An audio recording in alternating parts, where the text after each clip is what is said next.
Bismillahirrahmanirrahim. Assalamualaikum warahmatullahi wabarakatuh. Waalaikumsalam warahmatullahi wabarakatuh. Selamat pagi dan salam sejahtera untuk kita semua.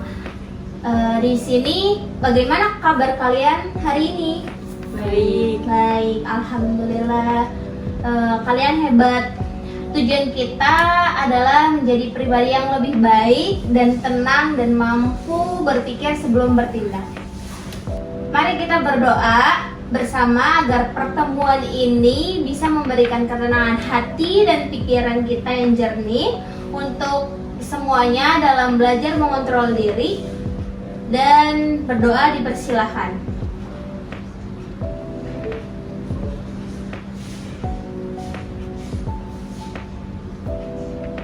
Amin. Alhamdulillahirobbilalamin. Mungkin kalian kan di sini hari ini sudah merasakan lelah ya. Mari kita melakukan ice breaking dulu kali ya.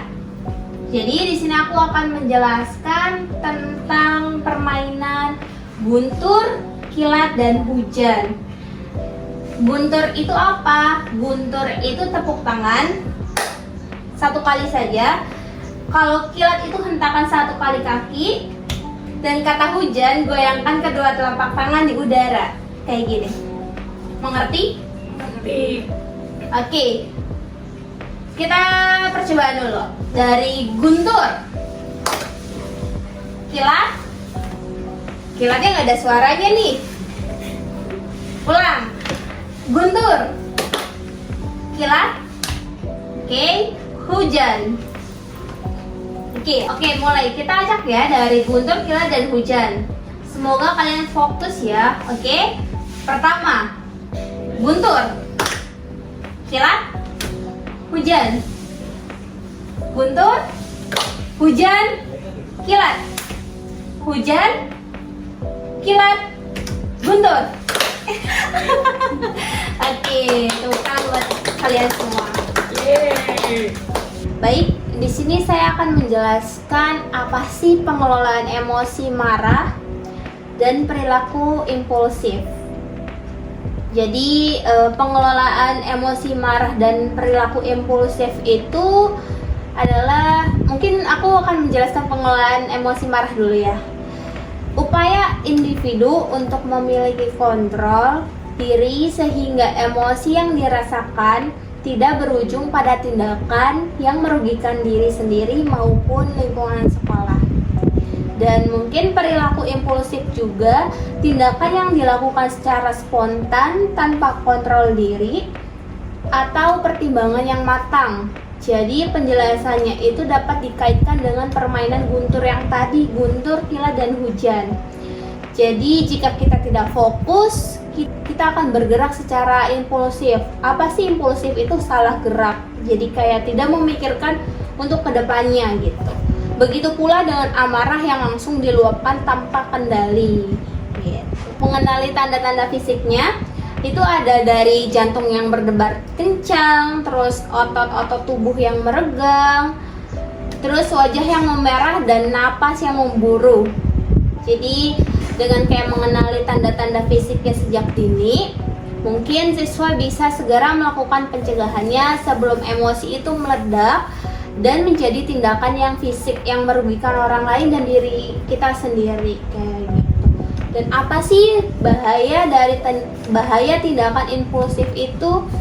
Guru perlu menekankan bahwa hal-hal kecil seperti kayak ejekan, terus kayak mungkin ada teman yang dicoret-coret bisa memicu kemarahan yang besar jika tidak dikelola dengan baik sama diri kita sendiri. Penjelasannya mungkin kita saat menyorotinya kayak akibat dari tindakan impulsif itu kayak seperti memukul dan bisa juga berteriak. Oke, selanjutnya tindakan impulsif itu bisa merugikan diri kita sendiri seperti kayak mendapatkan sanksi dan penyesalan, dan mungkin bisa merusak suasana kelas juga kayak yang seharusnya nyaman saat belajar. Ini jadi kita tidak nyaman karena kita berperilaku impulsif. Aduh, udah capek-capek nulis. Apa sih kayak gitu aja marah? Lagi nulis apa sih, nggak penting juga. Sudah, jangan ada pertengkaran. Tadi ada apa ya ribut-ribut di kelas? Tadi terdengar sampai luar. Iya nih, tiba-tiba nyenggol-nyenggol. Orang lagi nulis, nggak jelas banget. Siapa nggak sengaja? Lagian saya cuma bercanda. Bercanda apa begitu? Enggak Bu, tadi saya udah melerai. Oke, baik. Terima kasih ya buat semuanya. Mungkin tadi ada sedikit problem dan di sini Ibu akan menjelaskan tentang deep breathing. Deep breathing ini ada tujuannya sebenarnya buat merasakan perubahan ketegangan fisik yang secara instan.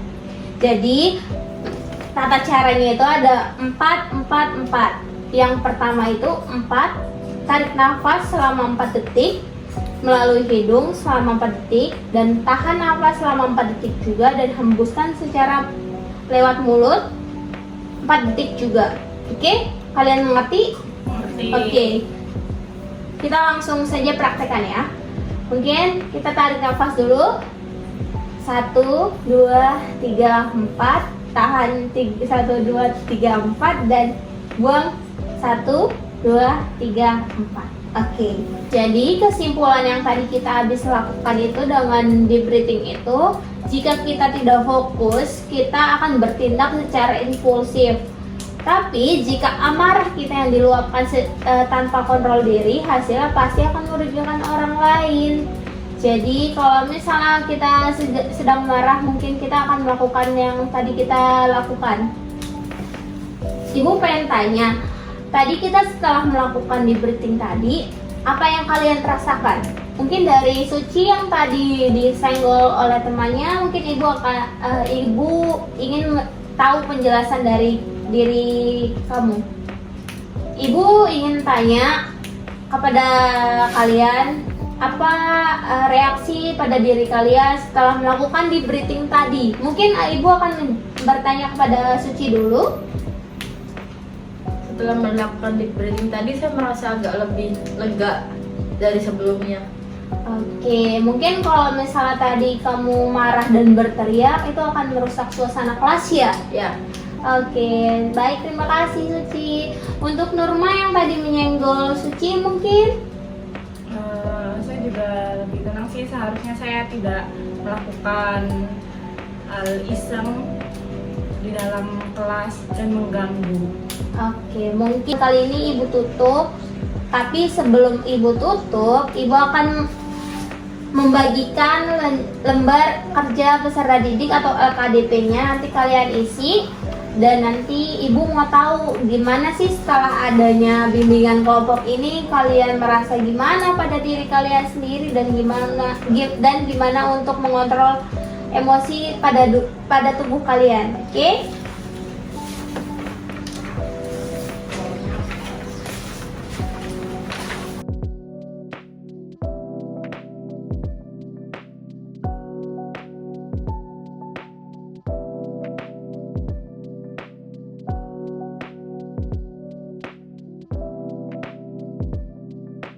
Sudah selesai? Sudah. Sudah. Oke, dikumpulkan ya. Oke, baik. Terima kasih telah mengikuti sesi konseling hari ini atau bimbingan kelompok hari ini yang tentang pengelolaan emosi marah dan perilaku impulsif. Dan terima kasih juga telah mengisi lembar LKDP ini. Ibu tutup pertemuan hari ini dan terima kasih untuk kalian, sehat-sehat. Ibu akhiri, wassalamualaikum warahmatullahi wabarakatuh. Waalaikumsalam warahmatullahi wabarakatuh. Terima kasih Bu. Terima kasih Bu. Sama-sama.